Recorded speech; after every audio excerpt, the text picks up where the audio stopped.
আজকে এসছি বৃষ্টির বুকস কালেক্ট করতে। দেখো ফ্যামিলি শুদ্ধ, ওদিকে কিন্তু বুকস কালেক্ট করছে। আর বৃষ্টি কিন্তু ক্লাস 3 হয়ে গেল, তাই তো? বৃষ্টির রেজাল্ট কেমন হয়েছে বৃষ্টি? না না খারাপ হয়নি, না না ভালোই হয়েছে। আর আজকে স্কুলের স্প্রিং ক্যাম্প স্টার্ট।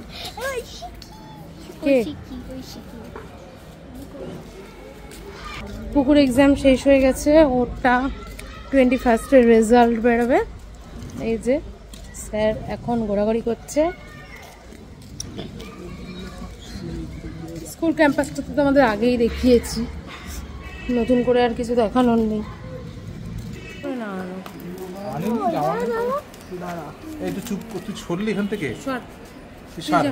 আরেকজন চা খেতে ব্যস্ত।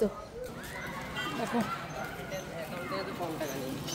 চা খাওয়া হয়ে গেল, চা খাওয়া হয়ে গেল, চা খাওয়া গেল। বাহ, ফ্যামিলি শুদ্ধ আইসি বই নিতে। এমনকি আমার মিটিংও আমার দাদার মিটিংও সবাই মিলে একসাথে চলে আসে। আমি এত কি করব?